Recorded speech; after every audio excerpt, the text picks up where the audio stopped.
Hai, Assalamualaikum warahmatullahi wabarakatuh. Ketemu lagi sama saya Zulfa Salimah Azhara. Di kesempatan kita kali ini, saya akan nge-review kembali sebuah novel yang berjudul Teka-teki Rumah Aneh atau dalam bahasa Jepangnya itu Henai.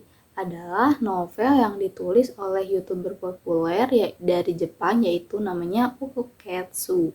Nah, novel ini tuh sampulnya kan abu-abu yang gambarnya itu kayak luar rumah gitu. Nah, yang emang sebenarnya kayak nggak ngasih kesan spesial juga gitu, tapi di balik sampul yang biasa aja ini terdapat cerita misteri yang patut ditelusuri lebih lanjut lagi. Nah, jadi teka-teki rumah aneh ini nyeritain tentang tokoh utama yang kita sebut aja aku gitu ya, yang dimintain tolong sama seorang kenalannya itu yang namanya Yanaoka. Nah, si Yanaoka ini berencana buat beli rumah di kawasan Tokyo, tapi dia ini ngerasa yang rumah second gitu, tapi dia ini ngerasa ganjil gitu sama dana rumahnya yang mau dibeli itu. Nah, akhirnya si Yanaoka ini minta tolong lah sama si tokoh utama ini untuk meriksa terkait dana rumah itu. Nah, dia ini nganggapnya ada keanehan di denah tersebut yang berhubungan dengan hal-hal yang misterius atau gaib gitu. Nah, si tokoh aku ini nolong lah buat nyari keanehan yang dimaksud, tapi dia ini nggak nemuin apapun dan ngerasa buntu juga. Nah, akhirnya dia minta tolong sama kenalannya yang bekerja di bidang arsitektur gitu. Nah, namanya ini Kurihara.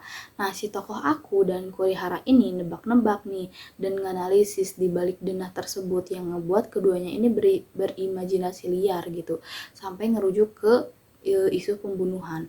Tapi tiba-tiba aja si Yanaoka ini yang mau beli rumah ini ngasih tahu kalau dia ini batal gitu, gak jadi beli rumah gitu. Nah, jadi si keduanya itu yang tadi si aku itu sama si siapa arsitektur itu mutusin buat ya udah berhenti memecahkan misteri denah rumah aneh itu, dan si tokoh aku ini mempublikasikan artikel tentang denah rumah aneh tersebut. Nah, setelah dipublikasi artikel itu, nah tokoh aku ini dapat nilai email gitu dari seorang pembaca yang tahu tentang rumah aneh tersebut, dan ternyata pembaca tersebut memiliki hubungan dengan pemilik rumah yang sebelumnya.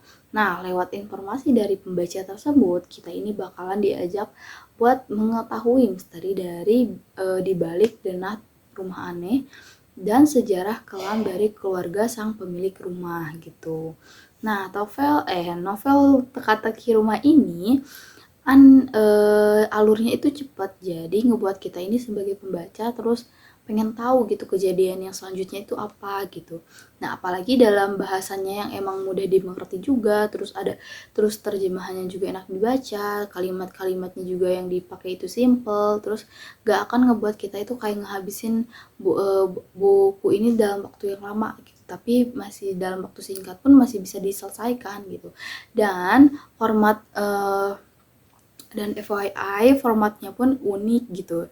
Ada bagian-bagian yang dibuat dalam bentuk percakapan juga, terus kurang lebihnya tuh kayak naskah drama gitu, kayak ada nama sama dialognya juga. Jadi kalau misalkan ada yang menggemari genre misteri tapi nggak suka sama kalimat-kalimatnya yang rumit, nah buku ini juga bisa cocok gitu buat kalian-kalian gitu. Nah, selain itu juga buku ini tuh udah dilengkapi banyak gambar di setiap halamannya itu, setiap babnya itu gambar denahnya itu. Jadi kayak kita ini diajak meneliti denah seolah lagi main detektifan kayak gitu. Nah, mungkin sekian review buku dari saya. Kurang lebihnya mohon maaf. Wassalamualaikum warahmatullahi wabarakatuh. Dadah.